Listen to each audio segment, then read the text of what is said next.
Steve Smith. Well, joining us now, the former Labour Cabinet Minister, now Professor at the Centre for English Identity and Politics at the University of Southampton, John Denham, and the musician and activist Billy Bragg. Welcome to you both. John, I wonder if you would accept or agree that the left does traditionally struggle with patriotism, or do you think that's just an easy caricature? No, it's absolutely right.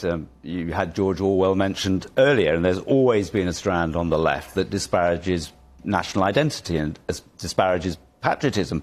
But it's a major problem. If you look at this last election, my own polling showed that Boris Johnson's lead in England was amongst English-identifying voters, people who are English rather than British.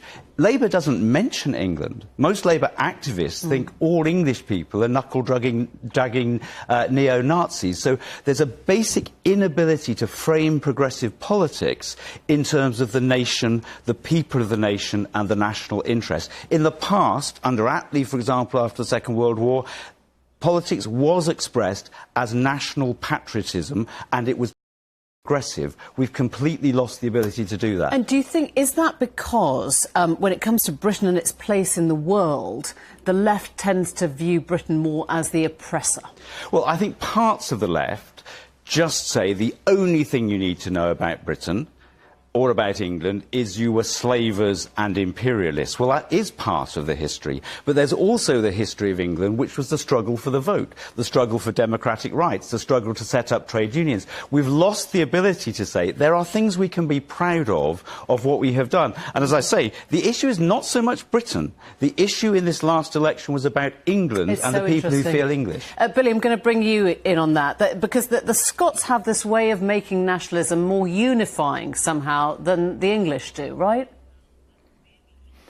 They do, and I mean, this is going to be an issue for the Labour Party, whether they like it or not. You know, people last Thursday, in their masses right across Britain, voted for nationalist parties, a progressive nationalism in Scotland, a more isolationist nationalism in England. So this is a nettle that Labour needs to grasp. They've always had a blind spot about it, I think, rather than dismiss it. They just have never really connected with it. And I think some of the issues you've discussed tonight, how we give people agency in left behind towns, is to do with giving a devolution dimension to the English question. Do you think people elided patriotism and national security? Is that fair, that they didn't like the response to Skripal, to Salisbury? They didn't like the sense of you know, Trident, or whether you would or would not use the nuclear button? Do you think it became oversimplified? Yeah, well, you know, when British Prime Ministers do go starting wars, like the last Labour Prime Minister did, people don't like that either. So they're going to have to kind of work out what kind of Prime Minister they want. Ultimately, identity is always contested, always has been.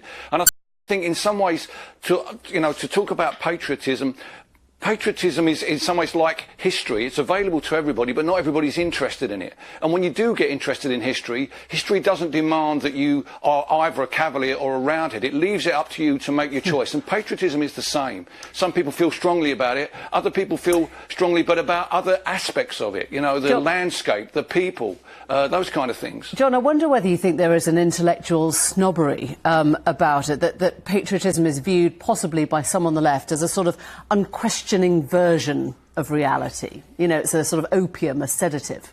I think to be honest, on the left, it's a class issue.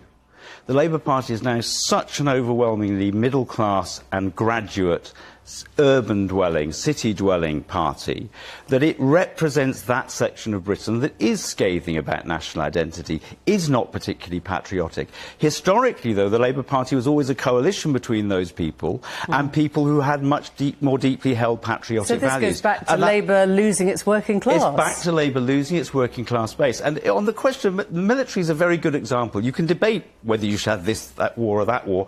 The point is, to most people in this country, the military is something they would be proud if their son or daughters joined. Right. The left doesn't talk about the military as though it's something you'd be proud to join. Billy, you served your time.